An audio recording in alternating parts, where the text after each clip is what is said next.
Good evening. I'll call to order the Arvada City. One of these days I'm going to learn, now that we're doing Zoom, and that there's this little voice from above that comes down, and I'll wait for that. But I will call us to order, and I'll call upon Councilmember Nancy Ford. Would you please join me in a moment of silent reflection?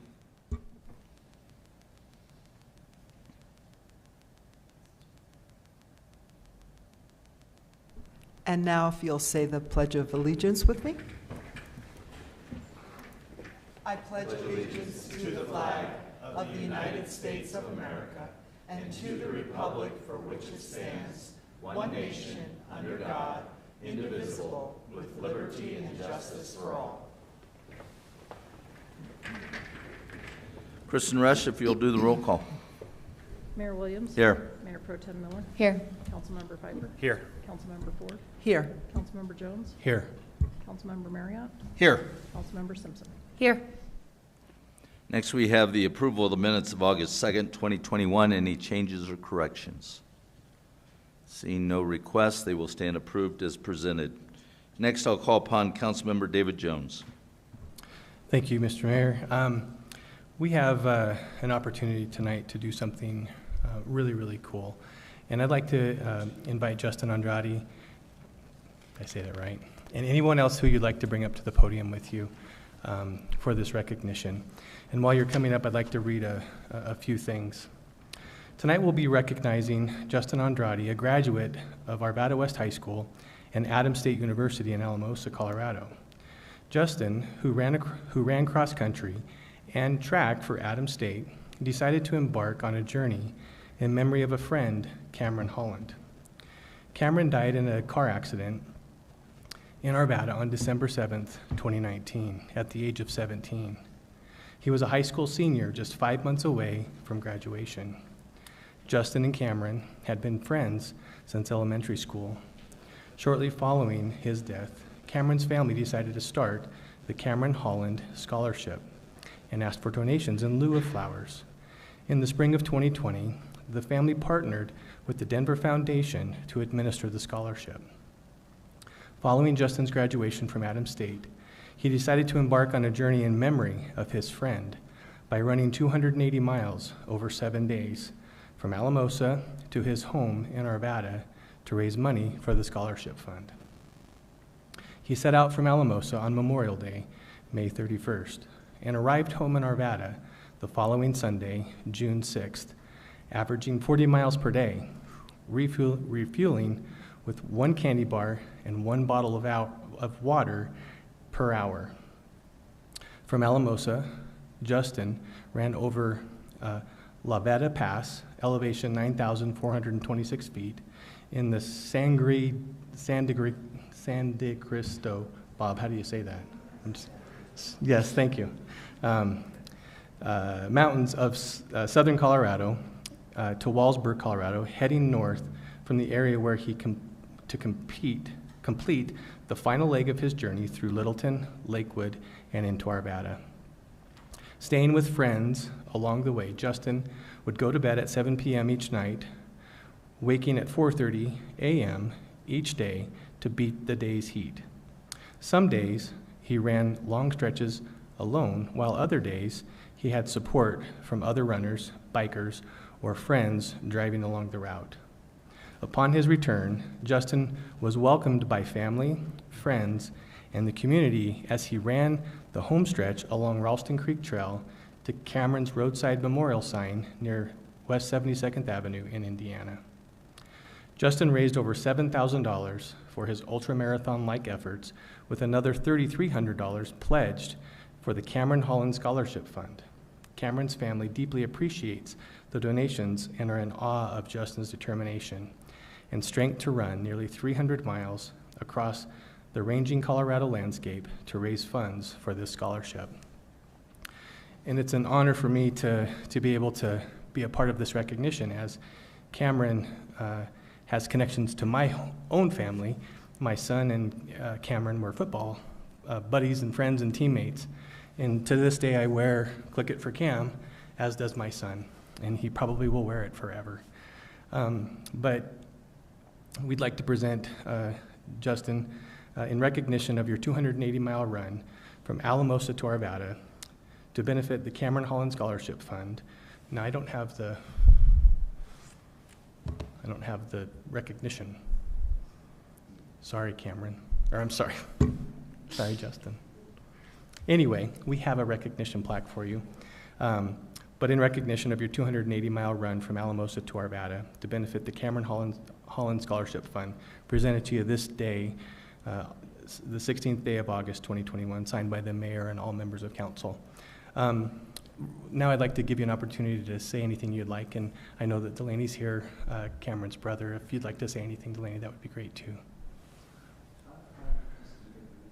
Not too big on speaking, but I'd just like to thank Cameron's family for the opportunity to honor him and remember him, and push my limits one more time outside of the sport of running.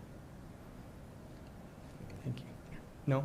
Well, again, on behalf of the City Council and the City of Arvada, thank you for your determination and your friendship to Cam. Thank you.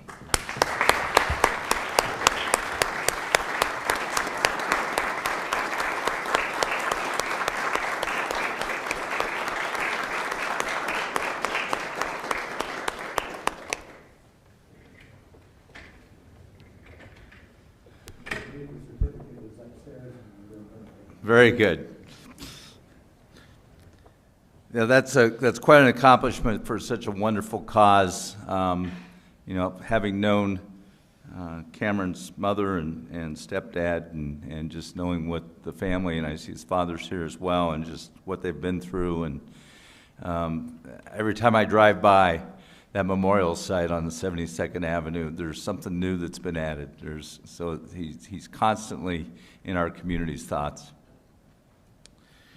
With that, then, I will move on to the presentation. We have a presentation of the 2021 mid-year financial report. Mr. Archer.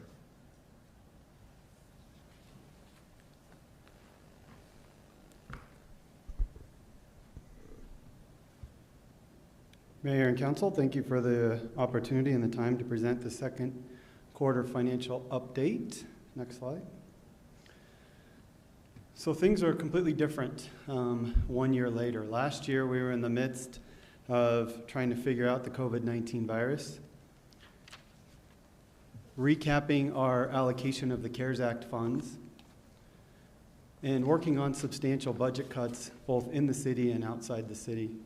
1 year later, unfortunately, we're still dealing with the COVID-19 virus. We're now on to the ARPA funds, the American Rescue Plan Act, and figuring out how we're going to apply those dollars. And we're working on undoing many of those budget cuts and looking at much better financial situation. As you can see, revenues are trending positive, expenditures are aligned with budgets. We just talked about the ARPA funds, and we all know what's going on with COVID-19. Next slide. Each quarter, we like to highlight just a few performance measures for City Council to look at. This one we highlight each and every time. This is the fund balance goal required by the City Council. 17% of operating expenditures is required to be maintained each and every year. That's the green line. And you can see as we are sitting today, we're well above that number. Next slide. This performance measure deals with our infrastructure, one of our strategic results, and talks about traffic signal timing, which affects each one of us as we drive throughout Arvada, and our goal to improve that. As you can see, for the most part during our survey, that it exceeds the expectations. We still have a little bit of work to do, and we will continue to monitor this goal. Next slide. This slide is dealing with our goal to increase our communications and engagement. A lot has been done over the past couple of years, with a few items still out there, but progress has been made, and we hope this will affect the knowledge base of our taxpayers. Next slide. So let's dive into the numbers a little bit. As you can see, an overview of our general fund is all positive except one area. We'll talk a little bit about that here in a minute. Property tax up about 2.6% over last year. Sales tax up 22.6%. We'll dive into that here in just a bit. Auto use tax up 30%. General use tax 36% up. Court revenues is down 3%, but there's some reasons to that, and they've been trending positive. Again, courts is not a revenue generator for the city. This is just to reflect activity in the court system. Building revenues are flat, even though housing prices are up 23% over last year. Anybody trying to purchase a house knows that. The challenges related to building of new homes, both with supplies and labor, have slowed down new home sales, so existing home sales prices have gone up. Finally, interest revenue is listed as positive, even though it is down compared to last year. That is because we are above our budget. And both on the expenditure side, from a personnel matter and from operating expenses, we are within budget. Next slide. So I can pretty much promise you we will never see this slide look like this again, so please take a picture of it. Everything is positive on the sales tax. Again, we are comparing to the 5 months last year with 3 of those in the middle of the pandemic. And so many things were closed. This year, pretty much everything was open. As you can see, every category is up, overall up 22.6%. Again, this is comparing 2021 to 2020. If we go to the next slide, we can dive in a little bit deeper to each one of those areas, and you can see what the year-over-year growth looks like. Supermarkets being our largest revenue category, merchant wholesaler next. I would like to draw your attention to electronic shopping. We've been talking about this now for over a year, and you will notice that it continues to go up. Our citizens are enjoying the ability to pick something and have it delivered. Those taxes now come to Arvada, where if before you left your home and went and bought something in Westminster or Lakewood or Wheat Ridge, those taxes stayed with those cities. Now that you are buying them online, those taxes come to Arvada. That has grown significantly. You also take a look at both the restaurant categories, areas that were hit the hardest. During the pandemic, the first parts of the pandemic have recovered. While they are still not above 2019 numbers, they have improved. Next slide. This is just a graphical representation of the same piece of information, and you can see supermarket growth, merchant wholesale growth, and then the spike in electronic retailing. Next slide. Graphical representation of auto use tax. While you will read in the papers that new cars are not selling at the rate that they were selling before because you can't get them due to chip shortage, used car prices have gone up. Our taxes are based upon the value of the vehicle, and certainly with the increase in used car sales, we're seeing an increase in the tax collected. Next slide. General use tax, nice to see that this is growing just a little bit. This is representative of the business community reinvesting in their operations, and we like to see this number continue to grow and move forward. Next slide. If we take a quick look at the other funds, you will see mostly positive. We can walk through these very quickly. Parks Fund is positive in all its categories. Open space revenues are up. Tax Increment Fund follows the general fund. The only concern here is on the ongoing, and this deals with paying for the 4 grant-funded police officers we received last year. We will be presenting to City Council how we plan on doing that moving forward during this budget cycle, and that should take that monitor light off. Community development, we're certainly seeing an increase in the need for emergency rental support related to the pandemic, and so those costs are higher. We are obtaining a significant amount of grant funds to offset that. The monitor light is on just because those costs are escalating faster than we expected. On the housing side, we always run very close to the vest, and the monitor light again is on the ongoing just from a purely cash flow perspective. Capital projects, we continue to push very hard on the capital projects. In fact, the city did not stop during the pandemic. We took the opposite approach and tried to get more done. As we saw during the Ralston Road expansion that shortened that time period, though costs are rising. We talked about that a little bit related to housing. We're certainly seeing that in the capital project world as well. On the water and wastewater side, we have monitor lights both on the revenue and on the ongoing. We have significant future capital project challenges. We have a workshop next Monday night to dive deeper into those two funds. Certainly on the revenue side, as building activity slows down and as the city reaches build out, we will need to figure out a way to offset tap fee revenue. Also, with reduced new construction, tap fee revenues are slowing. Stormwater is in good shape. The golf fund, we talked a little bit last quarter. We are seeing golf activity staying elevated. Restaurant activity is picking up, but they face the same challenges as any other restaurant in Arvada. Difficulty hiring, and difficulty making sure that they are complying with all the safety protocols. Both restaurants are doing everything they can, and we're seeing progress in those areas. They do have a warning light on their ongoing as they continue to move to pay for their ongoing debt and really trying to understand what the future of golf and the future of restaurants look like after the COVID challenges. And finally, our risk management certainly sits positive today as claims are down and we are taking a very active approach to safety. Next slide. A quick look at our overall investment performance. As you can see, we are down compared to last year. As new investments come in, as old investments roll off and new investments come in, we have to purchase at much lower levels of return. And so, since the city is on a shorter duration, our performance is a little bit lower than PFM, which is our investment consultant, which is working on a further out duration. We're on a 1 to 3, PFM works on a 3 to 5.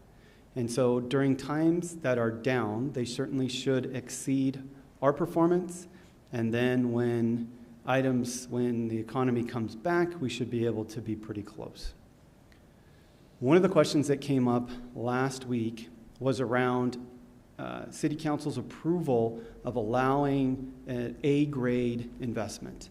And City Council asked that if we could report to you all when we have investments that either make it to A grade or that we buy that are A grade. So you will notice up there about 5.7% of our overall portfolio is either A or A plus. That is really made up of two investments, one in Toronto Bank and one in Toyota Motor Company. When we purchased both of those, they were AA rated. They've been since downgraded to A and A plus. We will continue to monitor them. Both the Toronto Bank is a small investment, $1 million. The Toyota is $8 million. If anything happens with either one of those, we will consult with our investment advisors and then look to eliminate them if we feel like they will go any further down.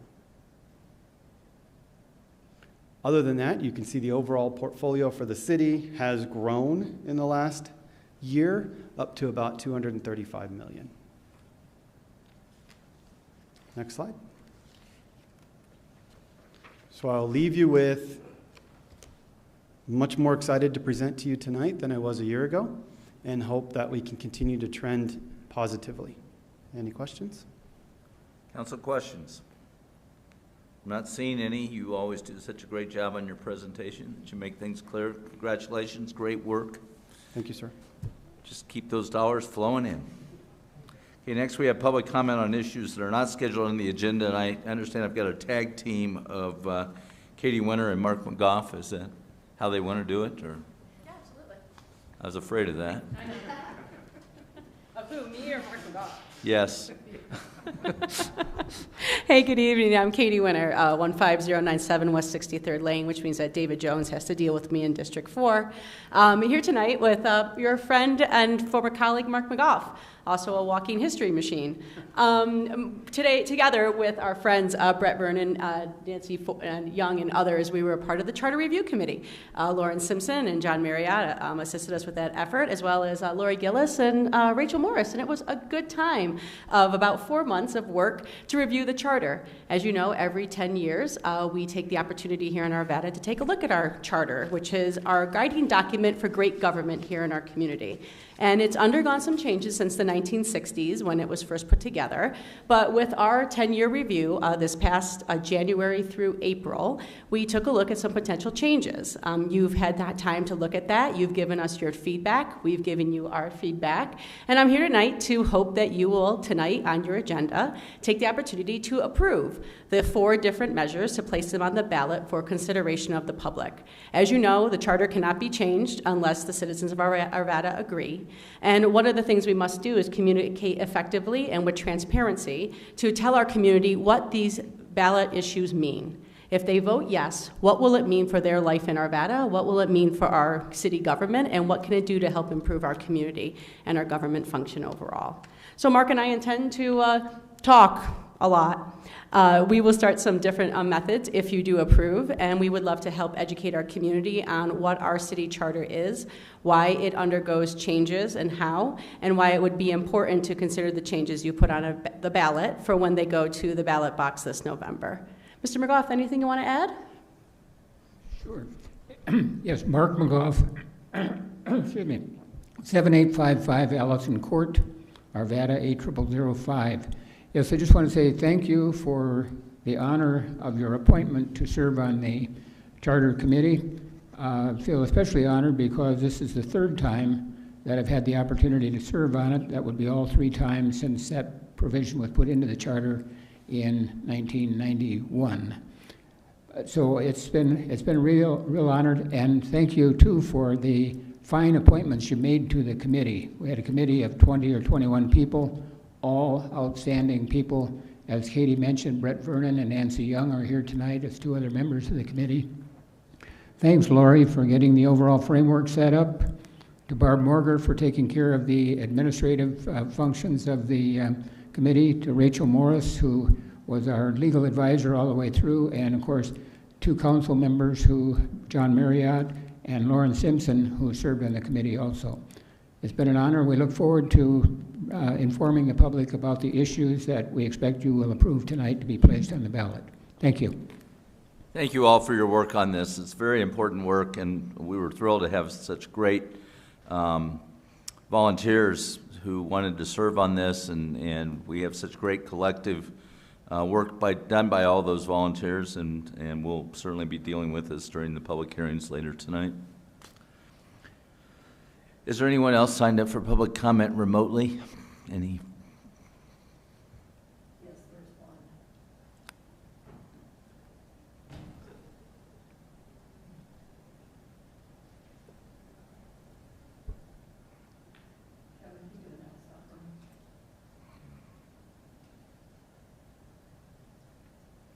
Yeah, we've got Jim Horan. Whenever you're ready, you can unmute yourself and provide your comment. Mr. Horn?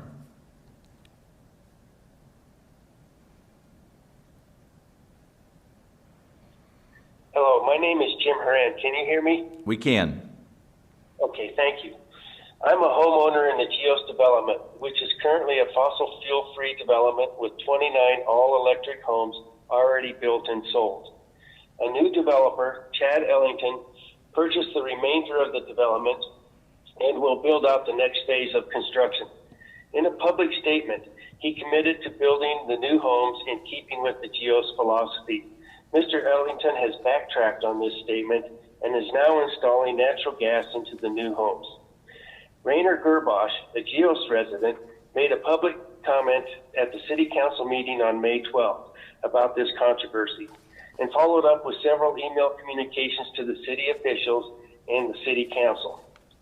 Finally, Mark Devon, the city manager, on July 29th replied to Mr. Gerbosch with an email which contained misinformation and as well as several weak arguments for allowing the new developer to continue with the installation of natural gas lines.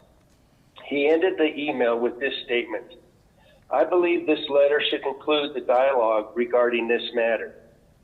Unfortunately, we cannot let Mr. Devin's email conclude our dialogue on this matter when it contains misinformation. We need to set the record straight, because if these non-truths become widespread, the general public will get the wrong impression about the value and economics of marketing all-electric homes. Mr. Devin, in his email, stated that the development went through a bankruptcy last summer. It has not. Mr. Devin also stated that Sun Studios architect Michael Tavel and Logic Engineering have informed our team that marketing of this concept has been very difficult, in part due to economics of having a development without gas service and other unique features of the development, such as having custom designed mechanical heating systems. When asked, Michael Tavel said, "No, this is not my statement. This statement is very disconnected from what I think. Maybe somebody else is characterizing a conversation with me in their own words." Statements like this are dangerous because they push the idea that fossil fuel-free homes are too expensive for ordinary home buyers. We are ordinary home buyers, and we bought them partly because of the savings in energy costs. I suspect fossil fuel interests are pushing misinformation in order to preserve their business in the face of climate change. This misinformation needs to stop, and we would like a response from City Council on this matter. We would also like to know why the City Council is resistant to embracing projects that are a futuristic showcase for the city and are important avenues to mitigating climate change. GEOS is one shining example of what can be done to combat climate change in the building industry. Arvada City Council should look at GEOS as an example of a rational, economical, and effective way to decarbonize our city. We would like an official response to our last email that addresses these issues. Thank you. Thank you for your comments. During public comment, we certainly take the comments, and we'll respond at a later date if we choose to do so. Thank you. Is there anyone else that signed up for public comment? Very good. Okay, we now will move on to new business. On the consent agenda, we have a resolution authorizing an agreement between Arvada and LAZ Parking Midwest LLC in an amount not to exceed approximately $258,000 in the first year for parking enforcement services. Second one is a resolution authorizing the issuance of a purchase order in the amount of approximately $246,000 to Holland Equipment Company for the purchase of one 2021 John Deere 644P loader. Next is a resolution approving the Eighth Amendment to an employment agreement between the City of Arvada and Mark Devin as City Manager. Next is a resolution approving the First Amendment to an employment agreement between the City of Arvada and Rachel Morris as City Attorney. Next is a resolution approving the First Amendment to an employment agreement between the City of Arvada and Catherine Kurtz as presiding municipal court judge. And next is a resolution authorizing assignment to the Colorado Housing and Finance Authority of a private activity bond allocation of the City of Arvada pursuant to the Colorado Private Activity Bond Ceiling Allocation Act. Mr. Marriott. Thank you, Your Honor. I move that consent agenda items R 21-101 through 21-106 all be approved. Motions for approval? That passes unanimously. Thank you.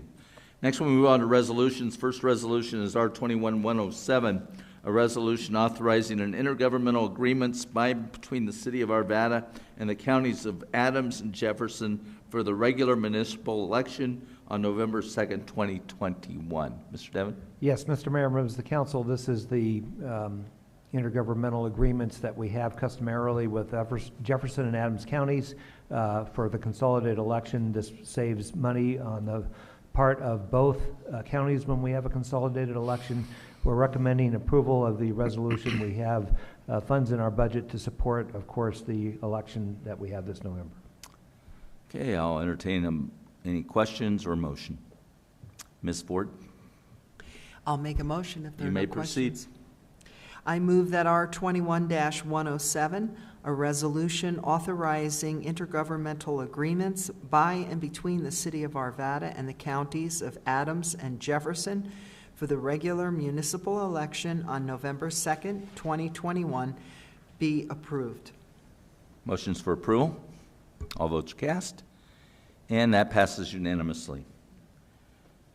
Next, we have R 21-108, a resolution authorizing a second amendment to the intergovernmental agreement between the City of Arvada and the Arvada Urban Renewal Authority. Mr. Devon? Yes, Mr. Mayor, members of the council, this amendment has come forward at the request of the City Council in order to increase the efficiency between ORA and the city, which would allow the parties to operate more independently from one another. It would streamline the budget approval and employee salary determination process for ORA. It allows ORA to make its own determinations, which saves the city time and ensures that the individuals that know most about ORA operations are in charge of its processes, and we are recommending approval of the resolution. Mr. Marriott?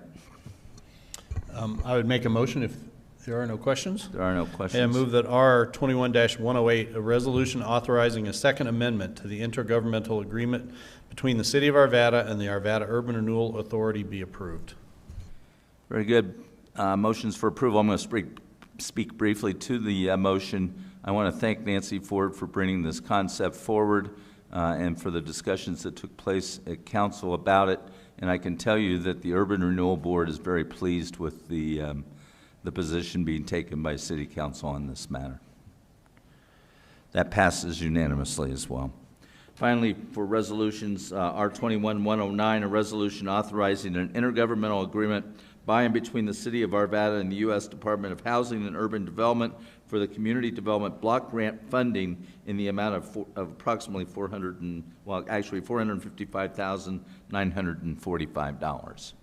Mr. Devon. Yes, Mr. Mayor, members of the council, this will allow us to enter into an agreement with HUD for the 2021 Community Block Grant Entitlement Program. We expect these funds to be allocated, as they have been in the past, for programs such as the Essential Home Repair Program, the Human Services Grant Program, which you receive recommendations from the Human Services Advisory Committee in terms of the allocation, as well as Community Development Program Administration, and we're recommending approval of the resolution. Very good. Ms. Simpson, Yes, I'd make the motion if there are no questions. you may proceed. I move that R 21-109, a resolution authorizing an intergovernmental agreement by and between the City of Arvada and the United States Department of Housing and Urban Development for Community Development Block Grant funding in the amount of $455,945 be approved. Motions for approval. All votes are cast. That passes 7-0. Thank you. Next, first readings. Mayor Pro Tem, Ms. Thank you, Your Miller. Honor. I am taking fun out of the equation this evening, and I move that Council Bill 21-029, an ordinance repealing Chapter 10, Amusements and Entertainment of the Arvada City Code, be approved on first reading, ordered published in full, and public hearing to be set for September 13th, 2021 at 6:15 p.m. Motions for approval. I really don't think we'll be taking amusement out and entertainment out of Arvada, but stay tuned for the public hearing on September 13th. That passes unanimously. Thank you. Next, we'll go ahead and proceed with our public hearings. I'll open the public hearing on Council Bill 21020, an ordinance amending Chapter 54, Motor Vehicles and Traffic of the Arvada City Code. Mr. Devon. Yes, Mr. Mayor, members of the council, what is before you tonight is an amendment that actually started with work done by your Citizens Transportation Advisory Committee back in 2019 to evaluate the connection between the first and last mile to help meet the challenges of utilizing transit.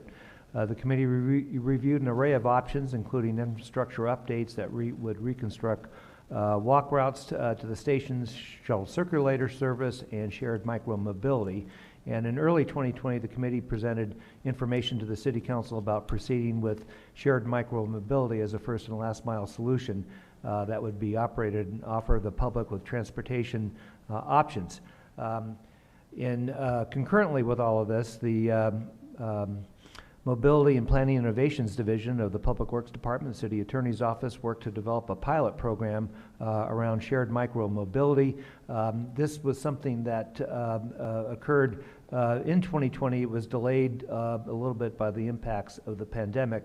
But back on July 26, 2021, there was a City Council workshop that was presented a draft ordinance that was intended to supplement the Colorado Model Traffic Code and established a well-managed rollout of micromobility devices.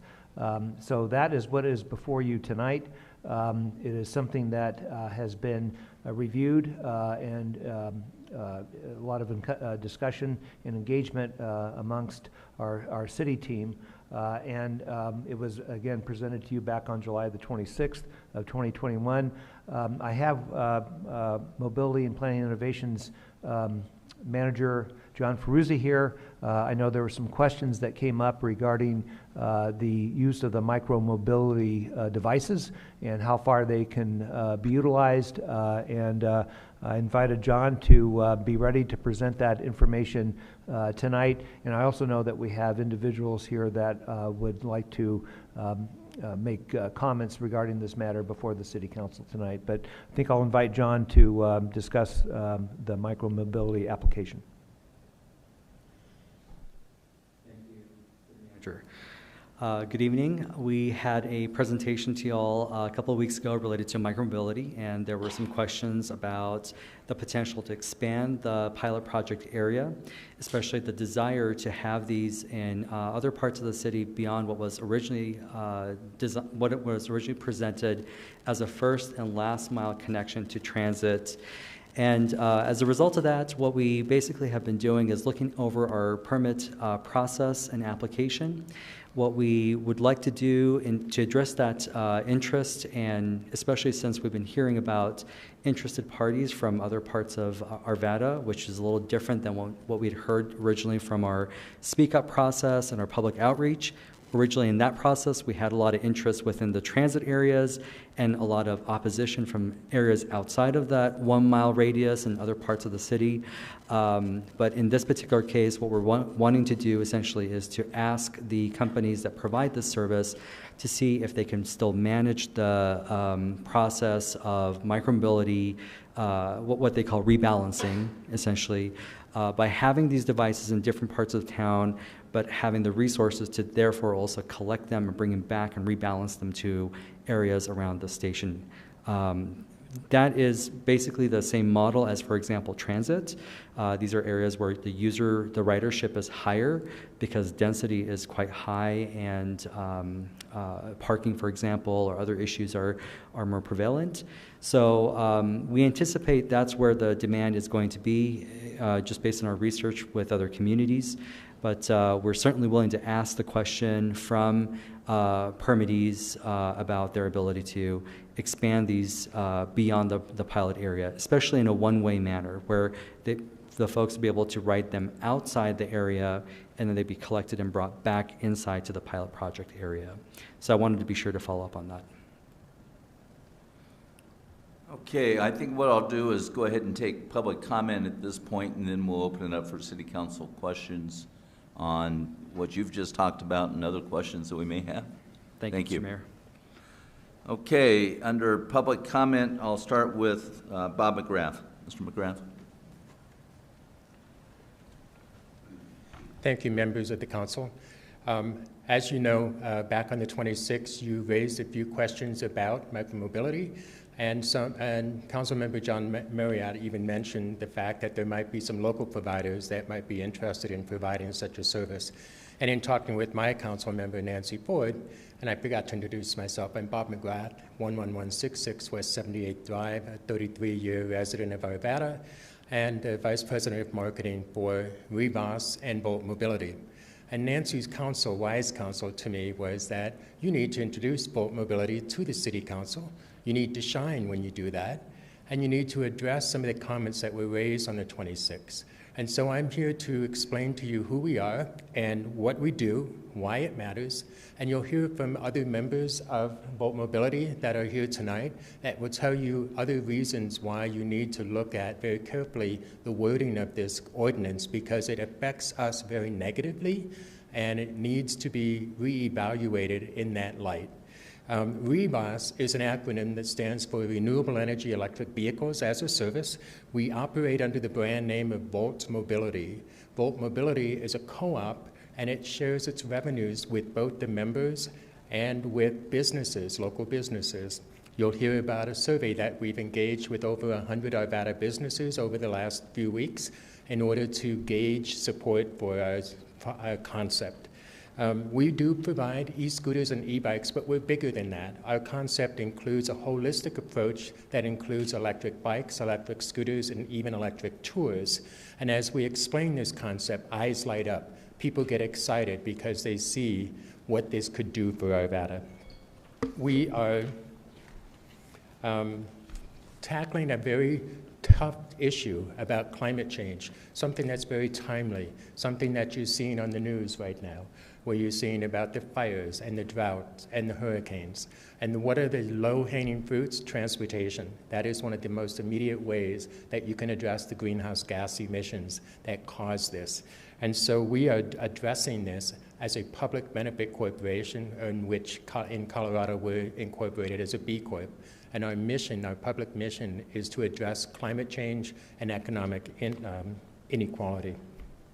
I'm going to tell you 10 reasons why we are different, and that's something that you need to know, because otherwise you're going to say, well, you're just like all the others.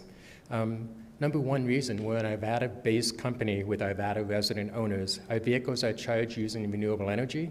We offer riders alternative ride choices with alternative legs of their trip. We have virtual dock systems. That means we don't use or need public access rights. Instead, we contract with businesses to provide virtual docks for parking of our vehicles. Sir, how much longer is your portion of this presentation? I would say, I think what, you've got 7 or 8 people signed up as part of your presentation? That's right. I'm finishing this one slide. If you have that in front of you, we are different. After that, I will conclude. So I probably need about another 20 seconds. Okay. All right. We are very safety and health conscious, and so we mandate helmets to be worn. We share revenue, as I said. We offer free roadside assistance and the ability to reserve our vehicles. That's different than other players out there. Our tours will offer new tourism opportunities. If you look on TripAdvisor right now, we're listed as a thing to do in Arvada. We're already starting to get inquiries about tours in Arvada, working with a number of agencies, including Gene Gordon at the Tourism Bureau, to develop these tours. We've offered the city the opportunity to have a free electric charging station that we would underwrite and that would generate revenue for the city. We have been in touch with John Ferruzzi as long as a year ago and have been in touch with him over that year constantly in order to bring new ideas and innovation to the city. And we commit to reallocate those assets on a timely basis within 1 hour, not the 4 hours of this ordinance. I want to thank you very much for the opportunity to present to you, and I want to then turn it over to the company owner, Alex Garland, who will continue. Thank you. Very good. Mr. Garland? Thank you. I'm Alex Garland. I am the founder of Volt Mobility. Thank you very much for the council's time and for the city's time accepting public comment on the micromobility proposal. We recognize that policymaking is very complex and very challenging. You have to take a holistic view, and so what we want to do is just touch on a few areas of the current permit rules to make sure that the council and the city have a full understanding of what the potential impacts might be, some of which might be unintentional. So generally speaking, we're a mission-based organization, so we have designed our organizational design, our values, and our mission in order to serve the community.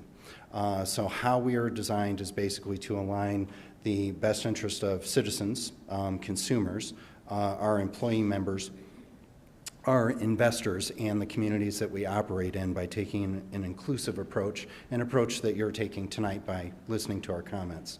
So activities that cities want to discourage, they can outright ban, or they can tax, and that will reduce the amount of that activity. Activities that cities want to promote, they can subsidize or leave alone. So we are very interested in getting a permit to operate. I have been in touch with the Transportation Department over the last year, and you know, we're ready to go earlier this year, and the Transportation Department said, wait until we have rules and we have our heads around micromobility. And so we have waited, and now it appears that our wait may be over, and we're very excited about that. So some of the rules that were created may have been created around worst-case scenarios. We recognize that historically there have been irresponsible operators that may have taken a less than ideal approach to deploying micromobility. We are a very different provider. Our e-bikes and e-scooters are generally located on private property, and our business model is very different in that they are privately owned. With that private ownership, those owners just simply allow other members of the co-op to use their e-bike or e-scooter. We did some calculations for 200 micromobility vehicles with 1,000 miles of annual use for the 10-cent per mile fee, the $10 per vehicle fee, the $30 vehicle bond, and the $5,000 application fee. That's a total tax of $33,000. The result of that will increase our rental rate from $8.50 per mile to $12 per mile. That's a very significant increase in taxes, and I know my time has expired. I hope that I can have just 20 more seconds because there's a couple other concerns. I hope your 20 seconds is different than the previous. Okay, I will be quick, Mayor Williams. Thank you. So there is a language that the first to post for a proposal will be the one that is accepted, and we think that that is not necessarily the best approach, that actually the best proposal should be the one that the city adopts. The restriction of the study area to a 1 mile radius actually impacts an operating business. So our operating area goes into Wheat Ridge, goes into Westminster, goes into Golden. And so that has a very serious impact on us, and we do want to apply for a permit, and we want to follow the rules and everything like that. So we just wanted to make sure that we submitted some comments in writing and also took the time to visit with you. So thank you very much. Thank you.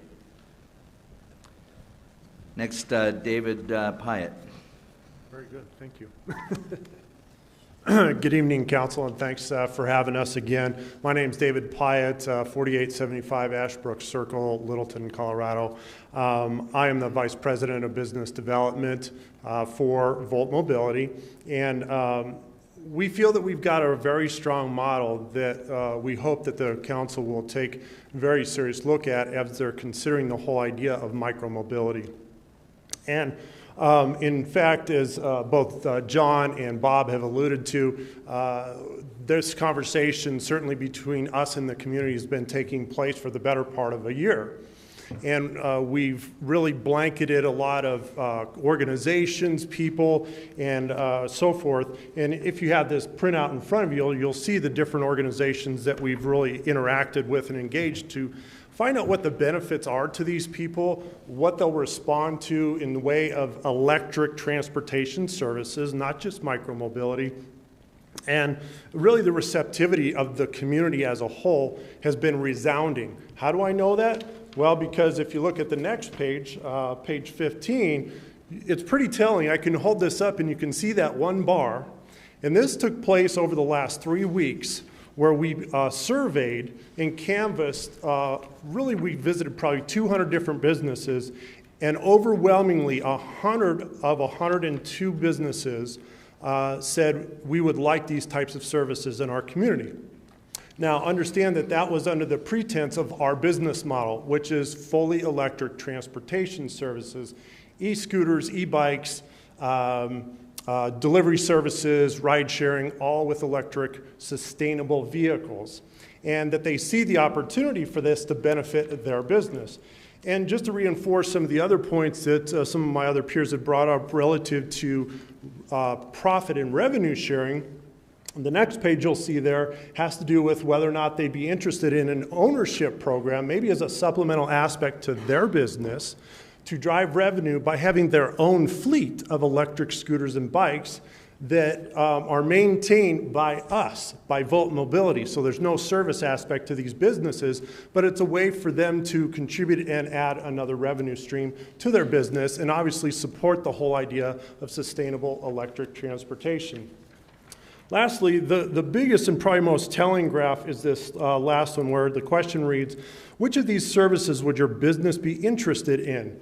Well, it's very telling because if you look at the biggest bar here, it is the virtual docks, which obviously takes a lot of the burden or potential burden perceived on the city infrastructure easements, because these are private businesses that are saying we will allow these types of folks to park these scooters on our property.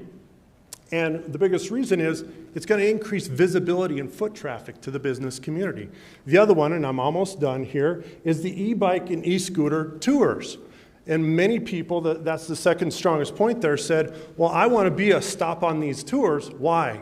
Because it creates foot traffic. It creates another aspect of visibility to their business. So again, I appreciate you allowing us to share this. I hope you'll give some real thought to considering Volt Mobility as one of the strong contenders for the micro-mobility program and pilot, but maybe start looking at it through a slightly different set of glasses. Thank you. Thank you. Next speaker is, and I'm having a little trouble with the name. Is it Louise? Yes, Rodriguez? sir, Louise. Okay. Good evening, Council. Good evening. My name is Luis. Thank you for the opportunity. Good evening. 8250 East Harbor Avenue, Denver.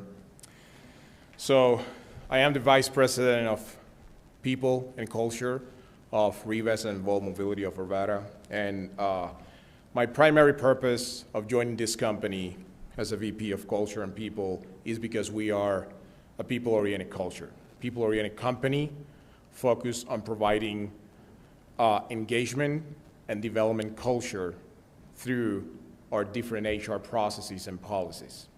So our culture is based on employee experience and primarily on providing that psychological safety that people can thrive, that people can grow, that people can develop from within. So, and every HR policy or processes are driven by our 4 pillars of employee experience. And those pillars are connections. So we connect people to our mission, to our vision, to our values. We connect people to each other, and we connect people to their job accountability, and primarily we connect people to the community, providing value and providing people with a sustainable job that can contribute not only to the community, but for the city as well. And I want to introduce 3 primary employees, our first one. So I want to give you the opportunity to Shoshone, Jared, and Max, that they can tell a little bit about their experience working so far with the company. Okay. Shoshone. Hi guys, my name is Shoshone. I am a member service partner with Volt Mobility. I've been onboarded for the last 3 months, and I can say I'm very passionate about sustainability and community. And I do want to see a future that has a regenerative economy that's inclusive for all people. And Volt Mobility has that mission to defeat climate change, but not also defeat climate change, but support the community and also benefit them with electric services. So thank you for listening for me today, and I'll hand it off to Jared. Mr. DePalma? Yeah, I'll take it before Jared. Okay. Hi, my name is Max Keenan. Okay. I'm 5623 West 96th Avenue. So I just moved to Colorado. I'm from Illinois, Chicago originally. And I moved out here June 16th. And when I moved out here, it was awesome. I got to wake up in the morning, go out to the front porch, and go see the mountains. That was my favorite part. In the past few weeks, from the wildfires to the west, I have not been able to see the mountains from Westminster, and that is very sad to me. But Volt Mobility is offering, a great opportunity to combat climate change and also, support me. I'm 20 years old. It's very hard to start getting a job that supports you when you're 20 years old. There's not many options. I didn't finish college, and they are offering me a livable salary, and that is a great thing. Combating wealth inequality, and also the climate change. It's also very hard to look to the future when I'm witnessing a natural disaster every day. A new one today, I don't know if you guys have heard yet, Jerusalem is in danger of the fire spreading all the way into the city, and they're asking for international help. And to bring it back home, there are currently 97 wildfires in the U.S. that are large and considered uncontrollable, including a new one in northern Minnesota, which is very, very odd to me, knowing that is a colder climate.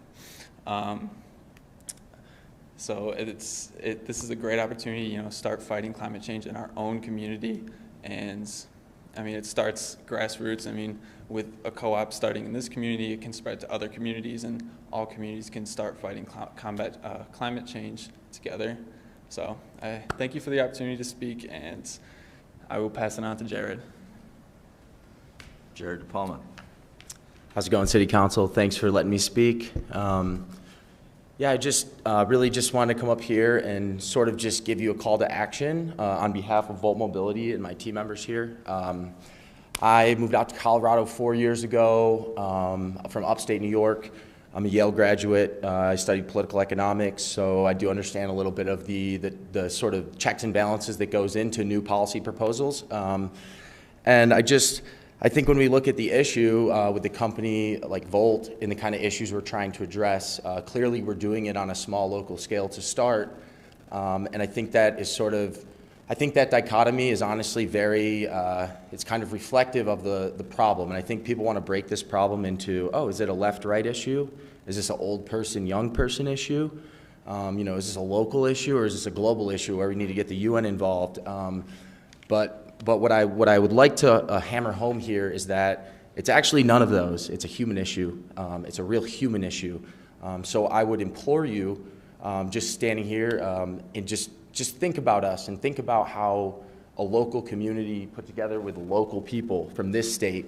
And I'm from out of state, but I've lived here now for 4 years. I have 2 nephews in Boulder. I have 2 brothers, one in Boulder, one in Lakewood. I'm in Lakewood. I have family that wants to move here, and everyone wants to move to Colorado, which, let's keep it, tone it down. But really, I think the larger point I want to make here is that I think we have a real opportunity here to coordinate on a human level between business and government. And I think oftentimes, if you look through history, that's an area where we failed. And I don't think we have 3 strikes anymore. I think after World War II, we looked and we thought we had 10 strikes. But right now, I don't even think we have 3. I think the problem is getting worse and worse each season. And I really, once again, I don't think it's a political issue. I think it's a human issue and a communication issue and a product offering issue. And I think that we're a great local company with a great mission. And I think you should really strongly consider our bid for the micromobility bid for Arvada. Thank you. Thank you. Is there anybody else that wishes to speak to City Council on this issue? Seeing none, I'll close the public comment portion, open it up for City Council questions, action. Mr. Marriott. Yeah, I have a question for Mr. Ferruzzi. So my understanding in reading this ordinance is this is the ordinance to our traffic code that allows these micro-mobility devices within our infrastructure. Is that correct? Yes, that's right. Okay. And doesn't do any more or less than that. This ordinance doesn't set up a pilot program or anything like that, but without the underlying legality of doing it, you can't do that. Is that correct? Correct. First and foremost, it's the model traffic code, adopting that, which in it comes the ability to have scooters on public streets. Right. And then from there, the pilot project is wrapped into the ordinance itself. Right. Okay. Thank you. Ms. Simpson? Thank you. Just to follow up as well. So I heard mentioned a single mile radius or whatnot, that could be damaging to a proposed business model. Does this ordinance establish all of that? Because like Mr. Marriott, I was reading it and understanding it to be, you know, changing the traffic code as well as establishing the permitting process, and that we would be launching all of this. Yes, correct. So the way we are proceeding with this is to essentially establish a permitting process similar to, say, food trucks that would be able to operate within the city using that permitting structure. And then from there, the authority of the Director of Public Works to essentially administer and approve how many permits go out, how they're, you know, what kind of area they cover, what do the program details look like. So that's part of the rules, and that's kind of separate from the ordinance itself. Okay, so nothing in what we're looking at tonight just helps or hinders other than establishing a permitting process? Exactly. Okay. Ms. Ford? So, Mr. Ferruzzi, I was a little unsure of the EPAMD. Is that the personal mobility device equipment? Is that the acronym for that? Yeah, electronic, personal mobility device. So what is that? It's the state's language around scooters or e-bikes, personal mobility devices, basically that either are owned by individuals themselves or are shared through companies that offer them as a lease. So are they like the scooters that people with disabilities have? Is that what that is? Or? I can jump in. Emily Garrard from the City Attorney's Office. The EPMD that's mentioned is actually specifically to what we would usually call a Segway, and that is just the state language. So the state, because we were kind of adopting exactly what the state had adopted, they had actually written out scooter, e-bikes, and EPMDs, which are Segways. So we just kind of took that, even though we haven't had the same interest in Segways, we just wanted to keep it aligned with the state language. And the reason why I asked that too is because you have in the definitions under devices, you didn't have that in there. So it was kind of in that one section in the beginning, and then I didn't see it anywhere else in the, so I was wondering, like if you go to page 14, where you have the definition of devices, it wasn't in there. So I was kind of confused as to why it was in here in the first place. You know, we did try to keep the devices kind of as broad as we could, and you're correct that that EPMD is not in that definition. It is on page 13 under electric devices, and then it's also defined in the model traffic code section that you were referring to. So it is not by any means saying that EPMDs would not be considered in this program, but it wasn't at the forefront of the micromobility pilot program that the city's been kind of considering. But by having it here, it could be in the future. Absolutely. We wanted to make sure that our ordinance was written in a broad way, that the rules and regulations could take into consideration future technology advancements, and not rule out anything that's an electric device. But we do have to work within the parameters of state and local traffic ordinances. Gotcha. Thank you. Thanks, John. Mr. Pfeiffer? Just clarification. So this will define the pilot, and I think you kind of clarified some of that. But it doesn't restrict, and I didn't see it in here, so I wanted maybe the quick answer from you. This doesn't restrict privately owned e-bikes and scooters throughout the city. It does not. It's just for the share ride version of the mobility. Correct. Okay, yes. just wanted to make sure that was called out. Thank you. Yeah, I wanted to be clear on that too, since I just have gotten one of my tandems converted to an e-bike, and I'm loving it. But I can ride, if we approve this, people can ride those on our trails, on our streets, as long as they're being polite, obeying the law, not, causing trouble. Exactly. Okay, very good.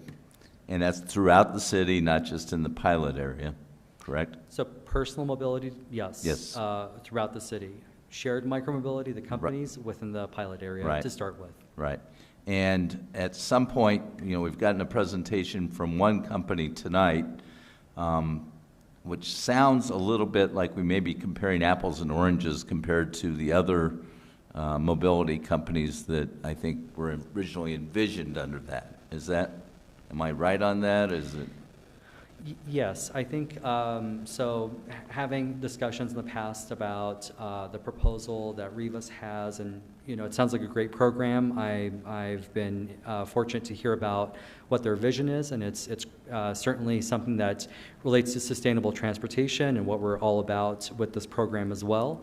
However, the differences that we're talking about is where it really, I think, comes down to is how the programs operate, how they're managed, and what is the end user's experience at the end of the day.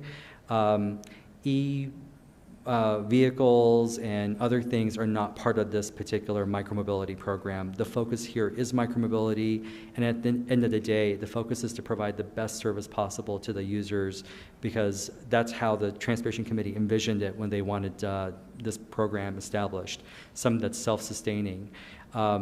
I have yet to learn about where other companies are operating, startups, but we are open to everyone applying for the permits. That is something that, big or small, we are keeping an even hand in the process. So as long as they can meet the requirements of the permit, we're open to that. Okay.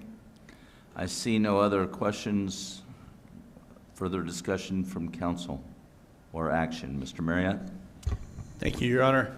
I'll move that Council Bill 21-020, an ordinance amending Chapter 54 Motor Vehicles and Traffic of the Arvada City Code, be approved on final reading numbered 4772 and ordered published in full. And I just want to make a quick comment. I think this is a really good move by us here in Arvada. I think a pilot program is absolutely warranted. Hopefully we can gain some of the benefits that these personal mobility devices give us, and have learned from some of the other communities that were the early adopters here. And I think our team's on top of it. I trust that they will do a really good job in all aspects of the program, from launching it and selecting who participates in it, as well as enforcing it, and that we will end up as a better community in a better place because of it. So for those reasons, I'll certainly vote yes. Mr. Pfeiffer? Did you? You're always pushing my buttons, Mr. Pfeiffer. Ms. Simpson? Thank you. One other thing I wanted for the record, Mr. Marriott's comments jogged my memory, is, correct me if I'm wrong, city team, but it's for 6 months to start, correct? And then we're reevaluating in February? Yes, the pilot program will have a 6-month point where City Council will be given a report and can make a determination whether or not to continue with the pilot program. It then will go another 6 months. You'll have another opportunity, and at that time, if you determine that you do want it to continue, we'll finish the pilot program out of 2022, and the actual start of opening it to other companies outside of the pilot program would be January 1st, 2023. Okay, perfect. Thank you so much. I know that sounds like it can be a long time, but trust me, that goes fast. Yeah, I'll be supporting the motion and understanding that there's going to be future discussions in terms of the permitting and how that's all going to happen.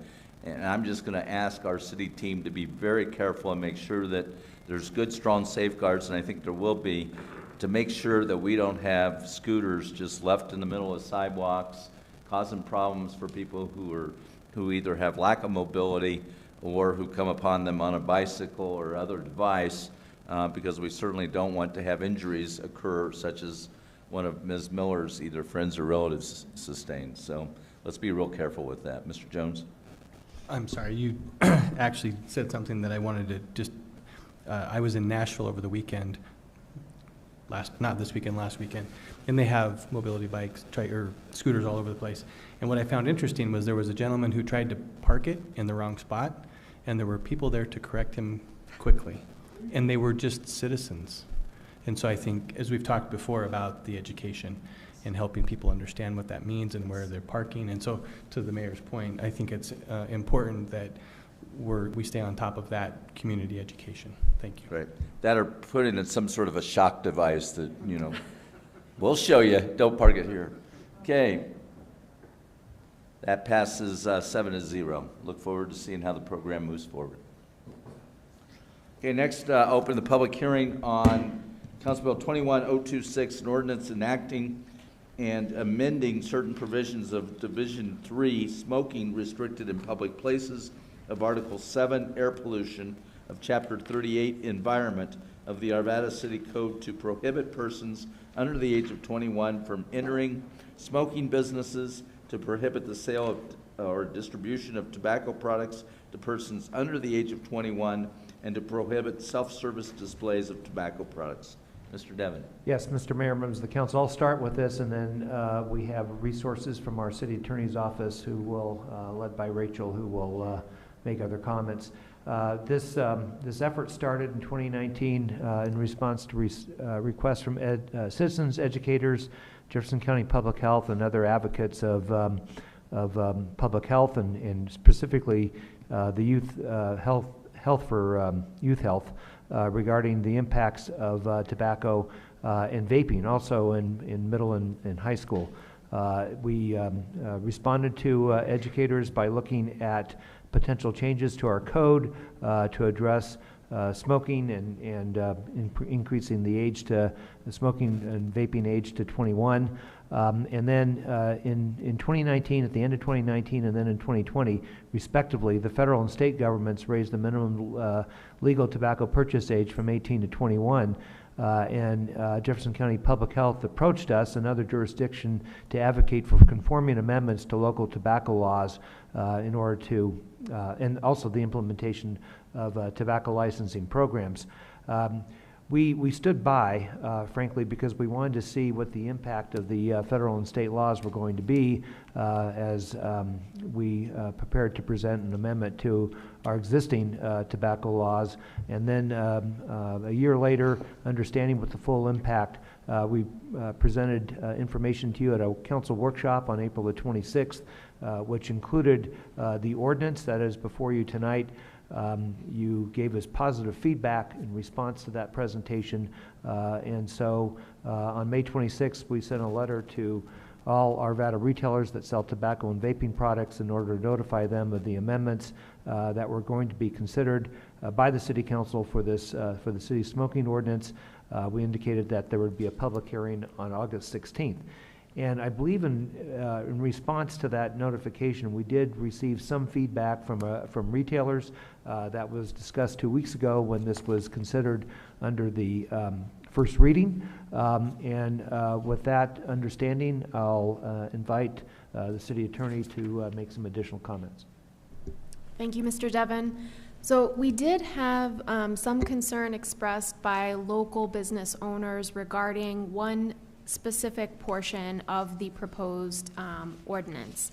So the ordinance prohibits self-service displays, which would include vending machines selling tobacco products, but also under the definition proposed would exclude or would prevent businesses from being able to have tobacco products available for customers in front of a counter. So once that concern was expressed, we did go back and look at the ordinance, and the specific concern was raised by a tobacco-only business. So we went back and looked at the ordinance, and we crafted a couple of amendments for council's consideration, if you would like to do so, that would address those specific concerns in the ordinance. So those specific amendments would be to section 38-306.5, self-service displays prohibited. We would add the term vending machines into the title. In the first two sentences, we would exclude from those prohibitions any smoking business, as that term is defined under the ordinance. And then we would add a sentence onto the end which retains the prohibition, even for smoking businesses, to have or provide products or sell products by virtue of a vending machine. So again, these concerns were raised late enough that we did not have them in the first version of the ordinance that was proposed to council. Council has the ability to amend the ordinance in the public hearing, as part of the public hearing, if it wishes to do so. If you wish to do that and you wish to propose those amendments, just be sure in your motion to indicate that, and then also to request that the ordinance be published in full to recognize those amendments. Thank you. Is there anybody in the public that wishes to address City Council on this matter? We have someone on Zoom, Mary Zamek.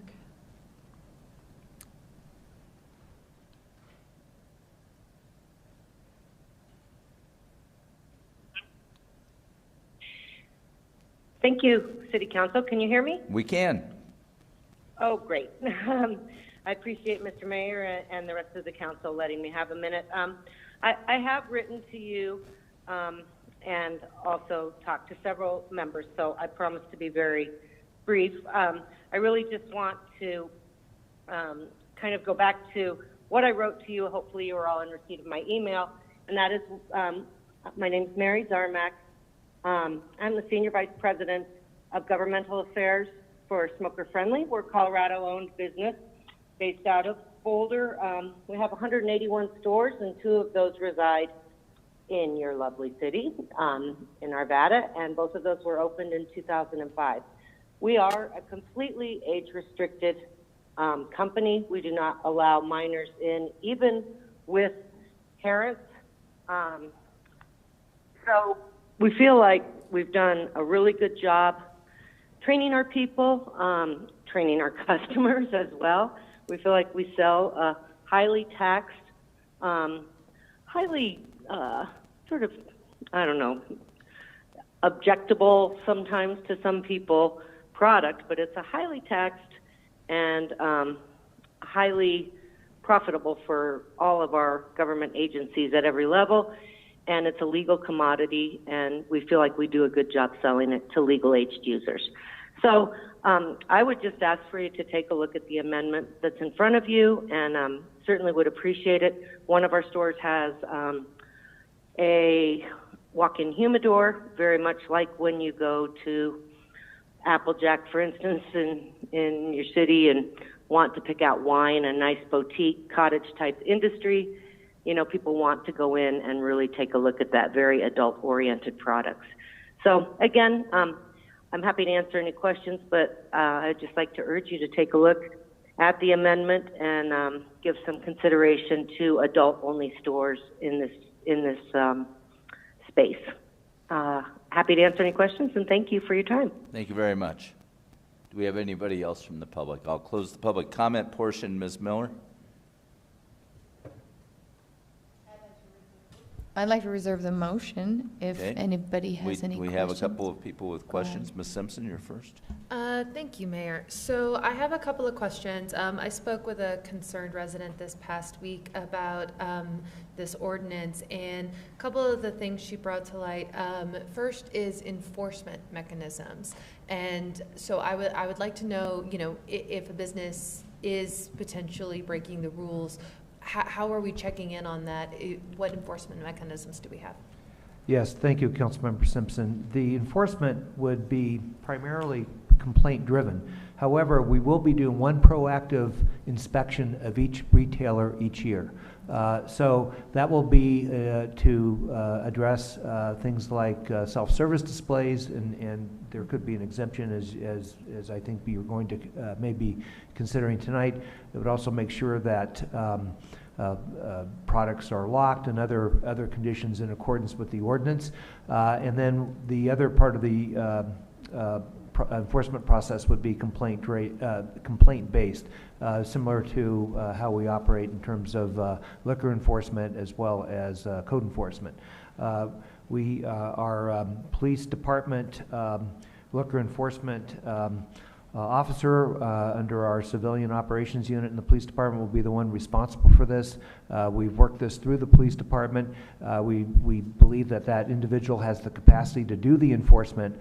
He will be trained and is in fact committed to doing the enforcement, and through doing so with this position, which is funded by the general fund, we would be able to avoid the implementation of a licensure program that would have exacted additional fees on businesses. So we believe we have a very good enforcement program, and certainly will be implementing that. Okay. And then actually following up on the last comment there about a fee to be licensed and how we're not doing that, are there any penalties for a business that gets caught breaking the rules? Businesses that are caught breaking the rules will be written into municipal court, where a municipal court will consider the provisions of the ordinance and apply the appropriate fines and so forth. Okay, and could a business potentially lose its license for repeated offenses? Yes, they could certainly do that if there's repeated violations. Okay, thank you. Mr. Jones? Admittedly, I'm probably the least qualified on council to speak to this matter. I've never been into a liquor store. I've never been into a smoke shop. But I did have the opportunity to speak with the person, Mary, who spoke in public comment. And as I listened to her explain her business model to me, it made sense for a business like that who essentially cards their customers before they come in, so that they can come in and select their choice of tobacco or whatever it may be. But it's also my understanding, and I want to make sure that in the vaping industry, those are already controlled behind the counter. They're not in a self-service format. That's what I understood to be the case. And so, you know, again, I think that those are even controlled in the smoke shops, like they would be if I were to walk into 7-Eleven and see them behind the counter.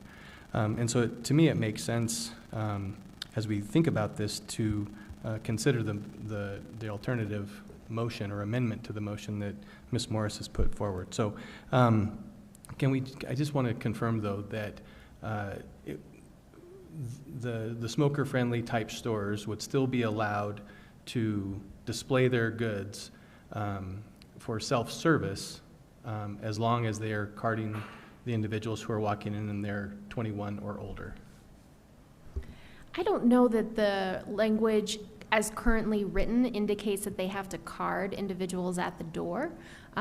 The thought process behind the way that we worded the amendment was that if a store sells only tobacco products and is carding individuals as they purchase products, that there is a mechanism there that would help us ensure that only individuals 21 years of age and older would be able to purchase product. But I am also similarly unqualified to make a determination about whether or not vaping products are in front of the counter or behind the counter.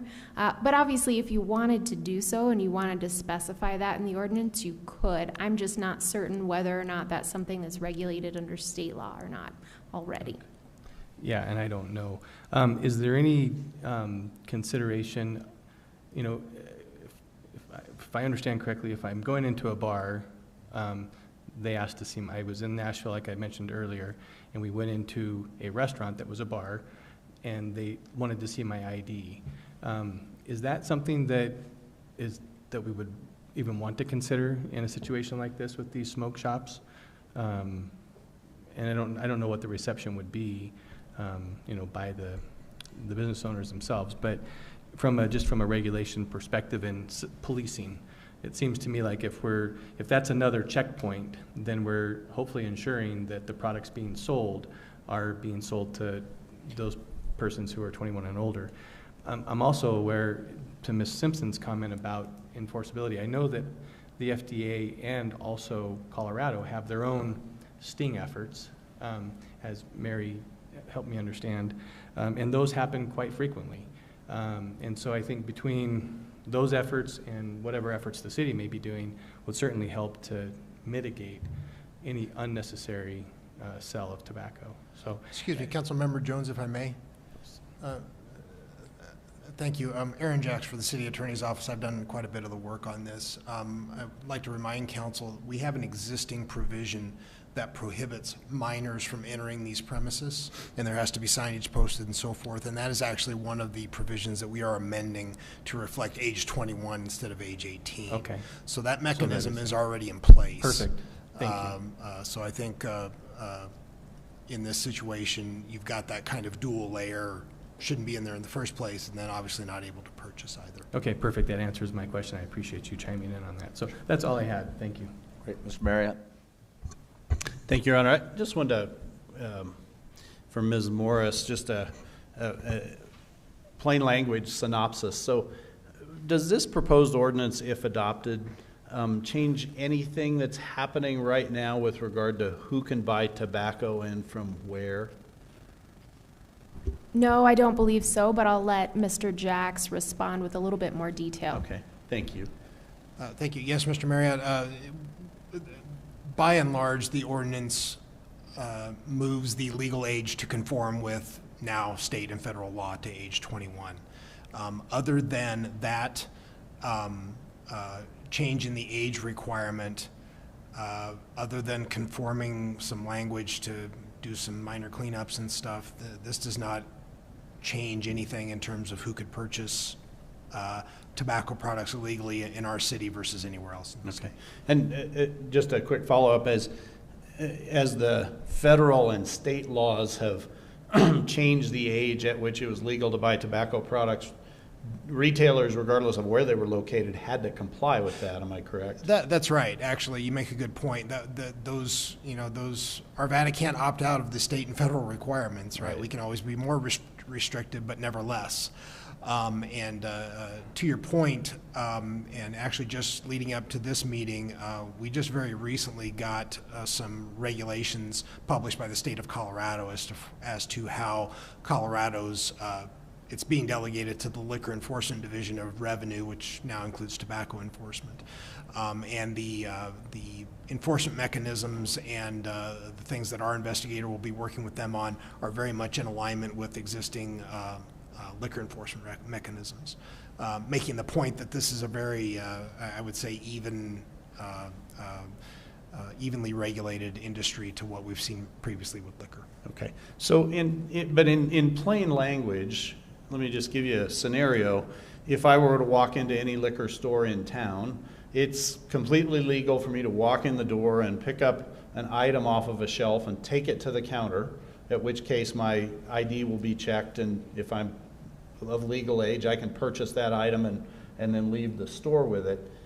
In the unamended version of this ordinance, a smoking-only retailer would be treated differently than a liquor store. Am I correct? That if you walked into a smoking-only store, you would not be able to pick a product up off of a shelf and take it to a cash register and purchase it, have your ID checked and purchase it. Is that correct? That's right. In the unamended version, all that access would be controlled. That's correct. So, but the proposed amended version would allow a smoking-only retailer to operate just like a liquor-only retailer operates today. Am I correct about That's right. that? Yes. Okay.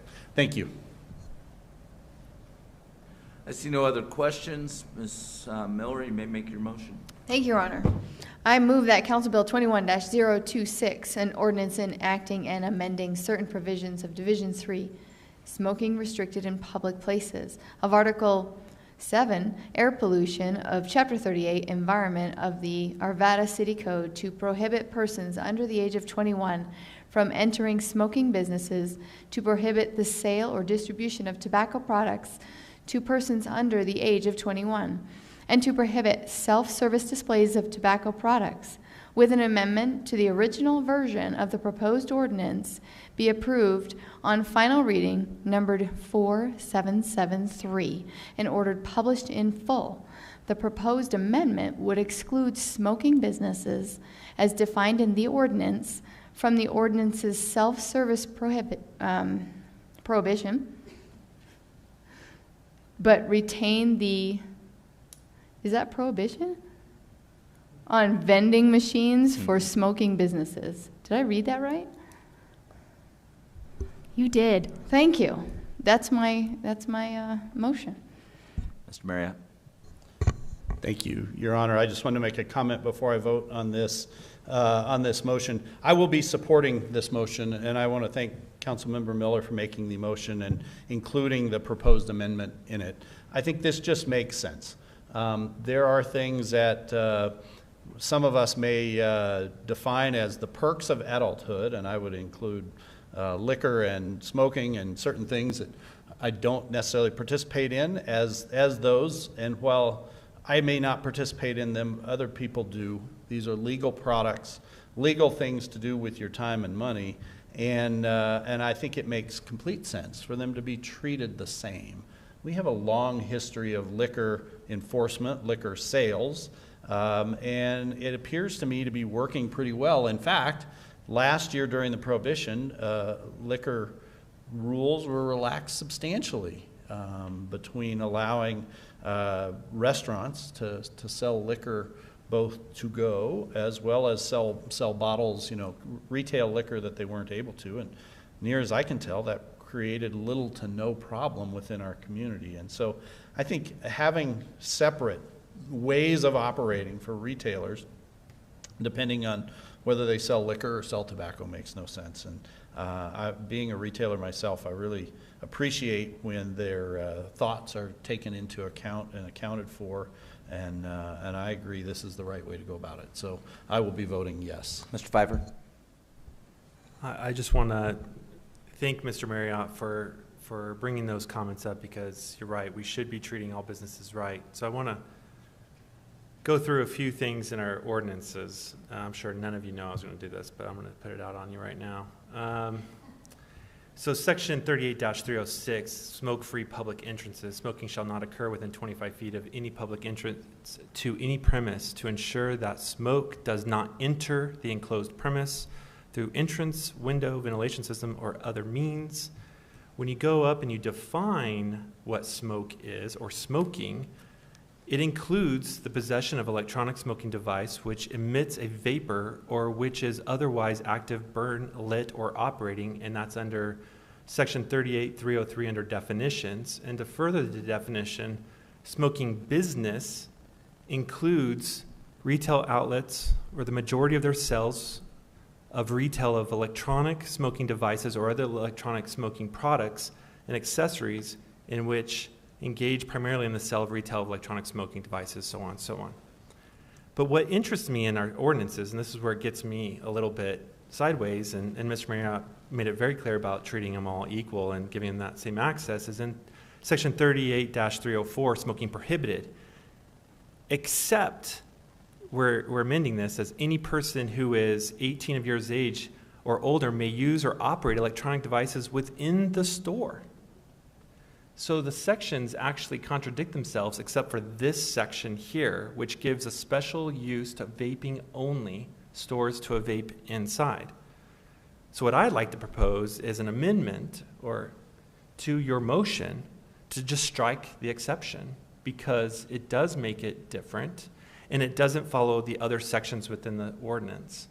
And Mr. Marriott made a good argument in regards to liquor and other stores, and why not treat them the same. I believe we should also remove the exception in the one section of our ordinance. So my motion would be to strike the statement within section 38-304 that says any person who is, and currently we're amending that to 21 years of age or older, may use or operate an electronic smoking device within a specialty vaping store as defined in section 38-303. I'd like that exception scratched from our ordinance. First of all, I'll see if Ms. Miller accepts that as a friendly amendment. First, I'd like to see if that's, Ms. Morris tells me that that's something that we can do. You can do that. I'd be curious also as to whether or not Mr. Devon or Mr. Jacks has any comment on the amendment in general. But in terms of the mechanics of it, absolutely, you can accept a friendly amendment offered by Mr. Pfeiffer and move forward from there. Thank you. If not, we vote on it. Seeing no comments? No comments. No comment? I will accept your friendly amendment because I agree with you. Thank you. And that would at least clean up our ordinances and all flow through nicely. Thank you very much for your support. Mr. Marriott? Thank you. So I vividly remember how and where this came into our ordinance, as does Mr. Pfeiffer. He's been angling for this for a long time. Must be a scheme.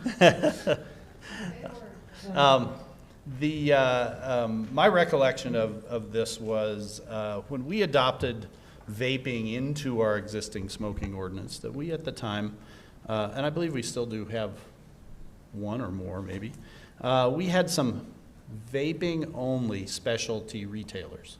All they sold was vaping products and materials. They did not sell tobacco nor anything else.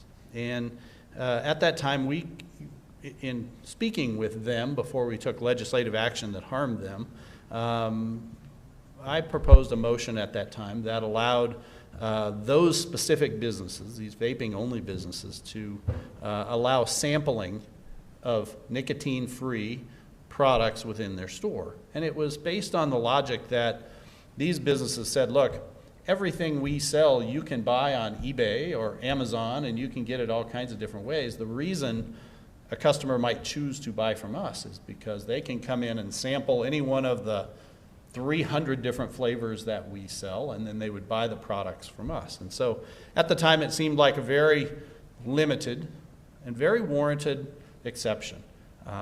These are businesses that employ people in our town. These are, they collect sales tax. They buy services from other businesses around, things like advertising services, copying services, professional services, and legislating their ability to compete in the marketplace at the time didn't seem to make any sense. I still think that today, and that the exception there is very limited, very narrow. It's for a business that only gets its revenue from vaping sales and materials.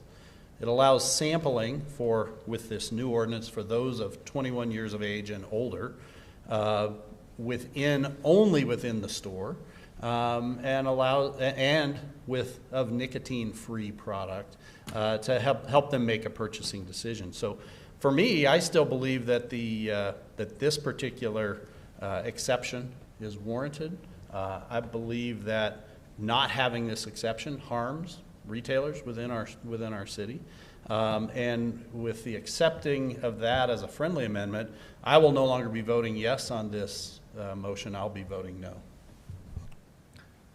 Okay, so everybody understands the motion. The motion was to approve the original ordinance with the amendment that it was presented by Ms. Miller and her accepting Mr. Pfeiffer's friendly amendment dealing with the vaping issue as well. So if you'll please vote. Ms. Simpson, did you wish to speak to the motion? Yes, I wanted to say I'm going to be supporting this motion, but, I'm thrilled that the age is being raised to 21. That happened a year ago under the federal government, and so we're bringing our code into line. But, vaping is a major problem in our schools and amongst our children, and so just encouraging the city team as well as our state, apparently, just to continue those efforts just for youth education and making sure that, as Mr. Marriott notes, this remains a privilege of adulthood, because that's where it belongs.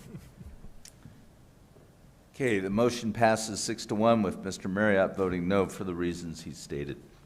With that, then, I will open the public hearing on Council Bill 21027, an ordinance repealing and reenacting Chapter 82, Purchasing and Contracts of the Arvada City Code. Mr. Devon? Yes, Mr. Mayor, members of the council, this amends our ordinance and also a companion administrative policy and procedures relating to the purchasing ordinance and therefore a policy to clarify our processes and promote competition, ensure equitable treatment, and just overall improve our purchasing policy. What has been before you has been discussed, was discussed back in 2020 and has been discussed informally off and on over the last year as we have prepared this purchasing ordinance. What I'd like to do is call a couple of provisions to your attention that I believe are really important and will help to streamline our process and make our purchasing process much more efficient. First of all, you are, if you approve this ordinance, increasing approvals which are in the table of the ordinance. If you look on page, I believe it's page 2 of the ordinance. There's a table that discusses the approval limits. So contracts up to $199,000 would be approved by directors and key team members. Between $200,000 and $299,000 would be approved by the deputy city manager, and between $300,000 and $499,000 would be approved by the city manager. $500,000 or more would be approved by the city council. In association with these changes, we will be implementing additional fiscal controls to the ordinance. That would include transparency, that would be reported in our weekly memo. So you will get notified when we are utilizing this ordinance in terms of the new purchasing limits. We'll have increased transparency around sole source purchases of more than $50,000.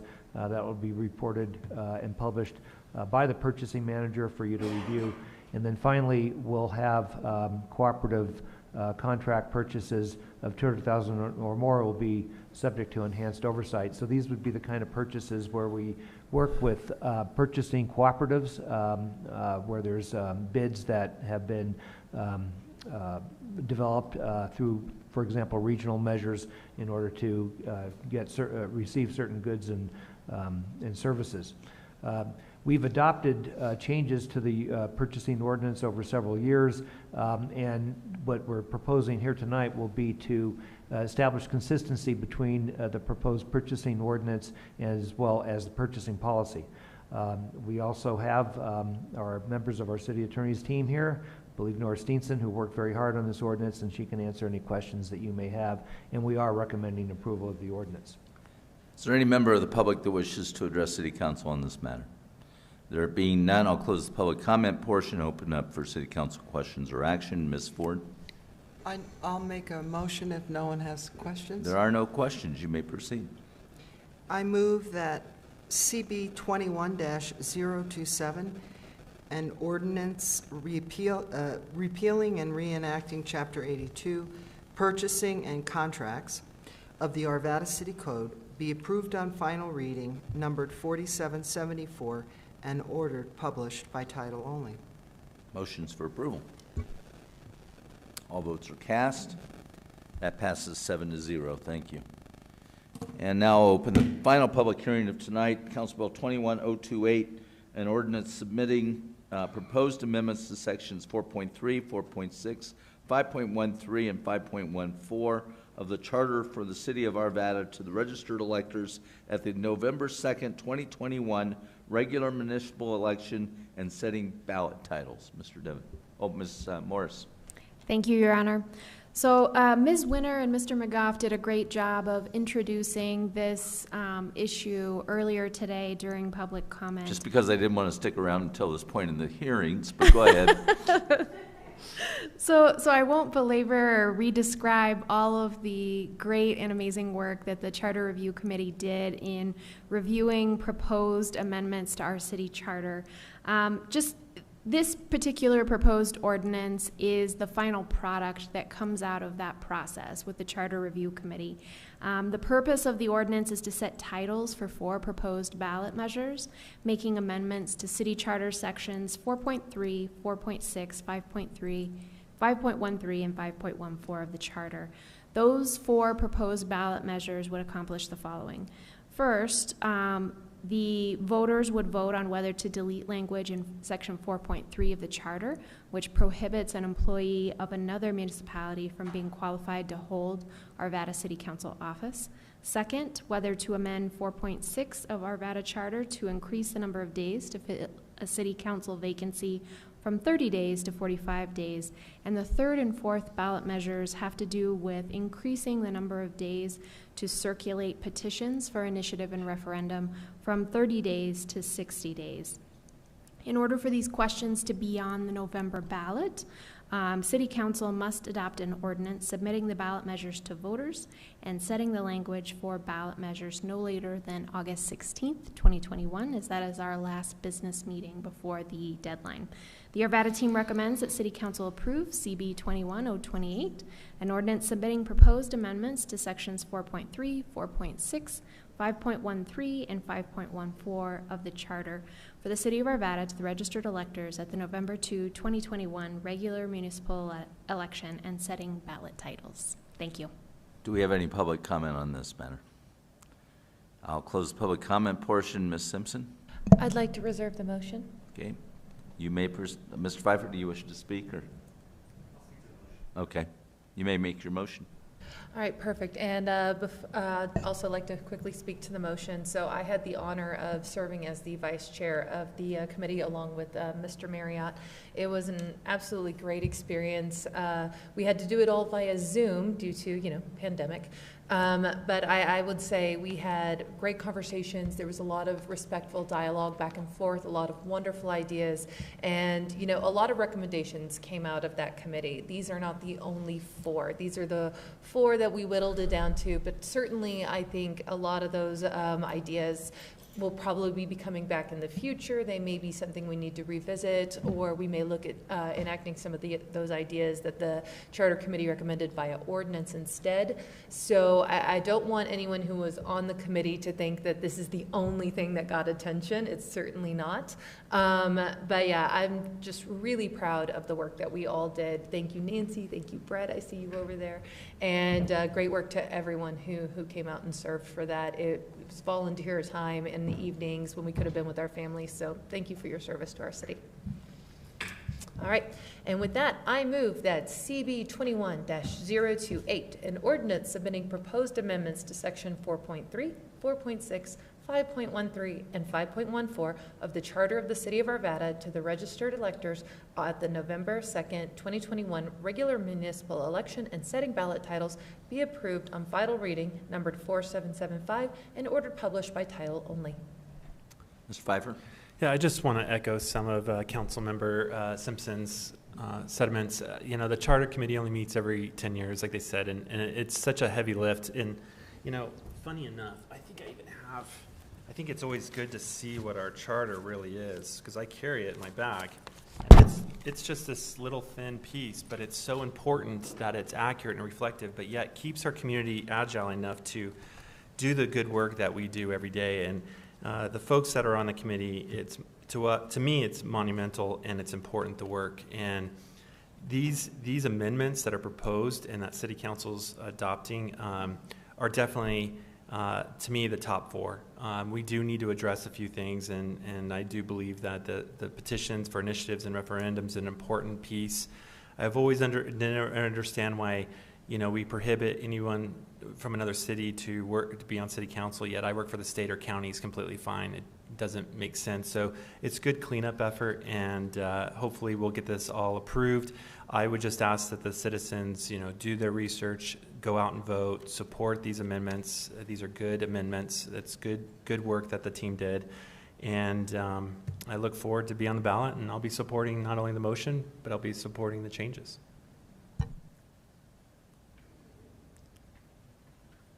All votes are cast.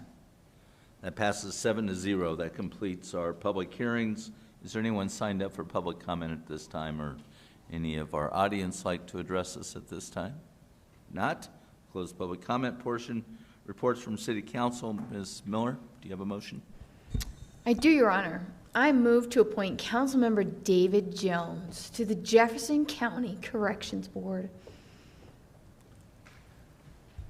Those in favor of the motion?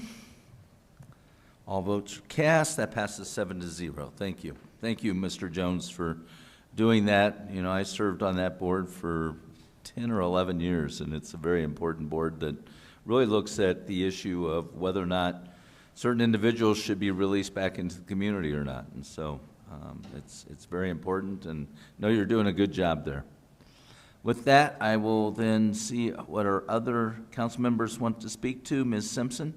Thank you, Your Honor. So earlier, Ms. Miller voted to take fun and entertainment out, or motioned to take fun and entertainment out of our hearings, but we haven't voted on it yet. So if you will all forgive me, I'm doing a charity fundraiser for kids to have, from disadvantaged backgrounds, to have money for scholarships. And somebody said they'd donate $100 to me if I said Patrick Mahomes is better than John Elway. So Patrick Mahomes is better than John Elway. All right, Ryan, you owe me $100. And on top of that, but it actually leads me into something, because I'm not going to lie, I don't know a lot about football. So I know they're both quarterbacks. And so I looked them up, and it turns out Patrick Mahomes is an extremely gifted rookie quarterback, and John Elway, of course, is a legend. In the comparison of the two, what a lot of critics say is that Mahomes got his hands on teamwork faster than Elway did. Elway won his trophies, but early in his career, he was a lot more just kind of, I'm a star and I'm amazing and I'm going to do it. So I wanted to talk about our team. This past week, we had our bulky item drop-off event managed by Ms. Gillis, and I went out there on Saturday morning, and I saw so many members of our city staff out there on a Saturday morning at like 7:30 in the morning, not with their families, but serving this community. It was efficient. It was extremely well run. I looked on Facebook and there were only positive comments. Do you know how hard it is to get social media to like you? I'm just saying. So I wanted to say congratulations to our team because they work as a team and that's how you win. So great job, you guys. Thank you, Councilmember Simpson, and I do want to say thank you for attending and really cheer on the team because they were there, they were present, it was fun, and the residents for showing up and having a good time. Mr. Jones. Thank you, and thank you for the renewed appointment to the Jefferson County Corrections Board. It is a sometimes an overwhelming and humbling position to be in as you read through some of these cases that are pretty horrible. So, but that's not what I want to talk about. I also have the privilege and honor to serve on the Community Table Board, which is our local food bank. And we are in desperate need of volunteers.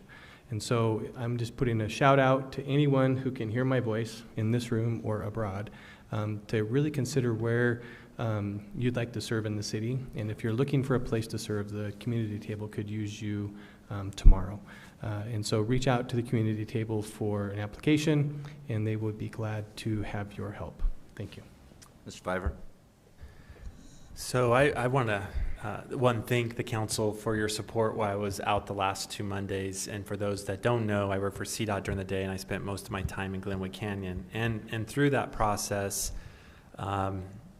you see the teamwork of government employees. These were not contractors, rebuilding a huge infrastructure and doing great work. And one thing, sometimes we don't always, as council members, get to reflect on is that same effort and that same quality and that same passion resides within our own city. And I was reflecting on the floods we've had even in our small community when you look at things. And I just, I just want the citizens to know that government employees do their best to give quality work and give themselves 110% to their communities. I can tell you we are not here for the money. We're not here for the bonuses. It's far from that. It's because we have a passion for what we do. We love what we do, and we care about our communities. And at the end of the day, they become rock stars. And I know sometimes people give grief to government workers, but sometimes you need to reflect on how well they perform under stress, and they knock it out of the park. And so I just had a real deep thought, thinking of the city, thinking of the state, and wanted to share those thoughts with the public as well as the city team here, that we as council, we don't get out there in the boots in the middle of a flood and let us get in the way, nor should we. But it is a different story when you're out there watching and reflecting and observing the hard work from everyone. It's not just one set of employees. There's a whole machine behind it. There's lawyers involved with funding. There's financial folks doing all the federal funding to get it in. There's PIO folks trying to get the message out there so people go. There's maintenance workers building roads. It's a team effort, and I know our city does that every day, and it's so silent. It's like they always say, I always tell my employees, the best technology is invisible. The best ran government is also invisible. And so I just want to thank everybody for all your work. Very good comments from everybody. Mr. Devon, what do you have for us tonight? Yes, Mr. Mayor, members of the council, I do have comments tonight. I wanted to inform the council and in fact the community that might still be tuning in regarding a meeting that you and I attended along with other members of our city team, virtual meeting with Dr. Dawn Comstock, the Jefferson County Public Health Officer, and what she presented to us and to other elected officials in Jefferson County is action that is under consideration to target the fifth wave of COVID-19 that we are experiencing due to the Delta variant. What she is looking at and what she has discussed with the officials that were on the call last Thursday is the requirement of employees in specific critical sectors to prove that they are at low risk of transmitting the virus through regular COVID-19 testing or through proof of full vaccination status. The proposed measure will likely focus on those of us that serve in public employment and in other critical industries to not place the people that we serve at increased risk. So they'll be looking at a potential public health order that would affect municipal employees as well as employees that serve hospitals, shelters, people experiencing homeless, correctional facilities, child care providers, and services along those lines. This has not been expressed yet. It's still in the process of being formulated. We are in the process of surveying our employees regarding their vaccination status, and that is an anonymous and voluntary surveys, but we want to get an understanding of where our employees are at, and we will have future conversations with our employees regarding this matter. The reason why I bring this up tonight is because Dr. Comstock has asked for some feedback officially from the from you and from the City Council regarding whether or not we would be supportive in continued work in this area. And I wanted to ask Mayor and City Council if we can provide that feedback to Dr. Comstock. Okay, so the discussion here that we need to have and make a decision on is, do we support what Dr. Comstock is asking for in terms of a public health order that would give people the option of either being vaccinated or to submit to the weekly testing for our city employees. It also applies to county employees. You didn't mention county employees. Right.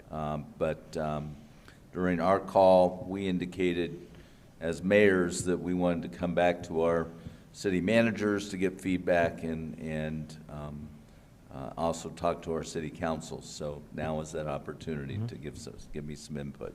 Mr. Pfeiffer. Yeah, the state is requiring that as of September 20th, 2 tests a week if you cannot produce your vaccination card. I mean, state employees will be following that starting September 20th. So, Mr. Marriott. The question I would have is for any employees who elect to submit themselves to the testing, who suffers the cost of the testing? Is that burden on the employees? Does that burden become the city's burden? Does the Jefferson County Health Department take on that burden? Is the state interested in taking on that burden? Where does the cost for that lie? We have not fully determined that yet. My sense is that if we're going to require testing, we should fund that testing. And I believe we can use the American Rescue Plan Act funds in order to deal with that cost. Okay. I have one other question, maybe a comment as much as a question. You know, one of the things that's been missing from the public dialogue, I think, is more detailed look at the science of it. My own perception is that we're certainly using our public health orders, or definitely fall on the KISS principle, the keep it simple, stupid principle of everybody do the same thing regardless of who you are. Has there been any talk amongst the health department about those who had COVID, tested positive for it, confirmed positive cases, who have recovered and who have, by the studies that I read, similar to maybe equal immunity as someone who's been fully vaccinated? Has that entered into the conversation at all? And if so, or if not, why? If so, do we plan to do anything different with our employees who may have that status as opposed to just keeping with the keep it simple I think that's something that we can certainly address to Dr. Comstock. There's not been a specific mention of employees that have had COVID and so forth. I mean, absent not understanding that, I would say that those employees would have to submit to the testing.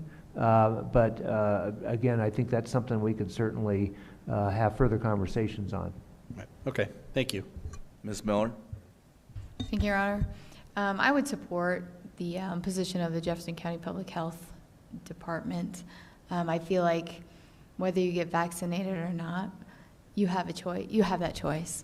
And if you don't want to be vaccinated, you can take a COVID test, and if you have COVID, go home. And if you don't, keep on working. But you have that choice still. I have seen friends with the vaccine get COVID, the Delta variant, and mild fever and a cold, and they were fine, and gave it to a family member that was not fine because that family member was not vaccinated. So it's your choice, but I think that a simple test is not too much of a pain if you don't want to have the vaccine. Ms. Simpson? Thank you. I tend to agree with Ms. Miller here. So the reasons why, first, what happens if somebody in a major department such as water, sanitation, or amongst our police department are essential services? What happens if COVID goes around and we have a number of staff out sick, some critically so? We could potentially risk city services to our residents, and that's a primary concern to me. This is, we can't afford to be able to lose some of the things that we offer our city that are critical. So that is important to me. And secondly, this is a much more amenable measure. The city of Denver is going to resort to terminating people's employment, and that could be quite scary for a lot of people. So I feel like this is a much more reasonable measure for us to be taking. And yeah, so I will be supporting along with Ms. Miller. I'll make one note about the Delta variant. It is scary. The average age of hospitalization is now in the 30s and 40s. It is not in the 70s and 80s. It is in the 30s and 40s now. And I actually have an aunt who spent 12 days in the ICU, fully vaccinated with Pfizer, and she was one of the rare breakthrough cases. And she's home now with oxygen for the next several months. But the doctors actually said if she hadn't been vaccinated, she would have been gone. And that would have been the third death in my family. Thankfully, it's still at 2. So I encourage people strongly to get vaccinated. I know it's scary. I know it can be very scary. But I've been vaccinated. A lot of people, have been. The science is there, and I encourage people to talk to their healthcare providers strongly. If you're not a medical scientist, I'm not. I trust my doctor because that's what they're trained to do. So I encourage everyone to talk to their doctors and follow their advice. And just like with us, we are not public health officers. So I will recommend we follow the advice of a public health officer. Mr. Marriott? Yeah, thank you. Thanks for letting me speak again. I realized in my questioning and comments I never gave the direction I would give. I would not actually be in favor of an action such as this, and here's my logic. A year ago, when no vaccine existed, the city, through the very noble acts of their city team, all the city team, continued to provide all the city services that were necessary, like water and sanitation and police protection, public safety. And given the environment we're in now, where a number of people have been vaccinated, fairly large number, very large percentage, number of people have had COVID and recovered. Again, I think the percentage is debatable, but there's been a large number. That I think a mandate such as this, well, certainly not as draconian as Denver's is, I view it as overly invasive on people as an employer. I certainly, as an employer, will not be following any mandate such as that. And I would point out that we have parts of our team, notably the police department, where we have difficulty keeping those positions all filled. And it's a long process, an expensive process to get people up to speed and hired. And I wouldn't do anything to be chasing off our valuable team members, and not that this necessarily would, and I realize this is a very difficult question to answer, very difficult balance, but you know, I come down on the side of I would do no harm, and I would particularly look back a year ago and look at what a better position we're in now to be able to provide the services the city does without an action such as this, and look at that we're in such a better place, that this thing is evolving, and that overshooting on our action wouldn't be, in my view, prudent. So in this particular case, my personal advice would be that we don't undertake something like this. Mr. Jones? So just a question for you, Mr. Devon. Pre-COVID, back when the world was different, employees were offered time off for sick days. I'm guessing that sick days and vacation days were separate and are still separate today. Did you typically have problems with employees coming to work sick and then infecting other employees with a cold or a flu? Or, I mean, was it a problem then? Not that I'm aware of. I'm sure it happened every so often. We always encourage our employees to stay home when they're feeling ill. But I don't recall that we had a lot of problems of like flu breakouts or anything like that. Yeah. And I totally get that. I'm not trying to compare COVID to that. I get that it's extreme. But there's a part of me that gets to the common sense of the question, and not that Matthew McConaughey is, you know, a philosopher, but a quote from Matthew McConaughey is, common sense is like money and health. Once you've got it, you've got to work to keep it. And it's in this, so for me, it's about this common sense question. Is it common sense to be smart and to view your employment, and if you're sick, to stay home? You know, is it common sense for the county health department to put some kind of restriction on public entities, such as the city of Arvada and the Jefferson County, to make some requirements of them to come to work? I read an article yesterday or the day before about this new walkout movement, that employees over lots of different things are simply walking out and quitting their jobs as a group. And so similarly to Mr. Marriott, with our police department, obviously we would hate for anybody to choose not to come to work because they felt coerced into either A, providing a vaccination card, or B, being subject to testing. And again, you know, my personal feelings about it may be different than others. I've personally been vaccinated. I've personally had the COVID test, so I know both sides of the equation. So to me, it doesn't feel right for the county to direct you as the CEO of the city. I guess we have to follow the public order because they're our health agency. I get that. But I would hope that they would take your input as the city manager and what's best for your city and the city that we've hired you to manage. So I'm I guess I'm leaning closer to the side of, I don't think that that's something that we should do, that we should allow common sense to prevail and allow people to use their common sense with regard to how they're moving forward with this pandemic or wherever we are, or whatever it's called at this point. So that's my 2 cents. Ms. Ford, I haven't heard from you. Well, I understand what you're saying, Mr. Jones. The only problem that I see with this that's different from some of the other illnesses where a person might stay home is that in many cases people don't know they have it, and so they're still giving it. They have the potential to give it to others who may be affected by it very strongly. So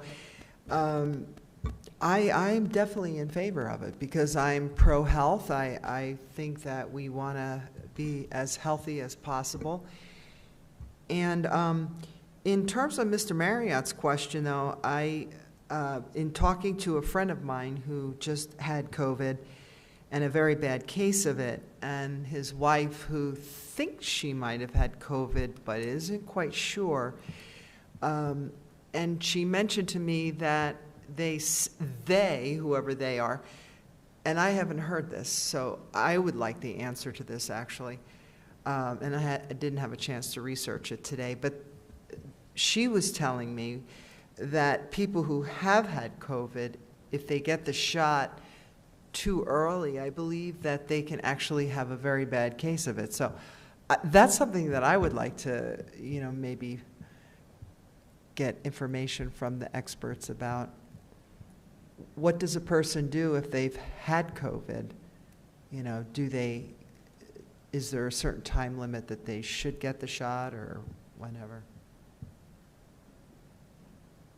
We'll inquire of Dr. Comstock in our next meeting on that issue. Mr. Pfeiffer, I'm understanding you're in favor of, yes, no? I understand you're saying you're required guessing. as part of the... You're guessing. I'm guessing, okay. Yeah, because I just made a comment. I don't think I'm going to add to this because I think my views and concerns, it's just I think it becomes political and it becomes like unfair for vaccinated and unvaccinated, and the discussion gets very deep. I'll keep it very simple. I understand the kids under 12 can't, and I really worry about them and make sure they're safe. But the adults, I got a shot. I got the vaccination. My family got the vaccination because we wanted normalcy.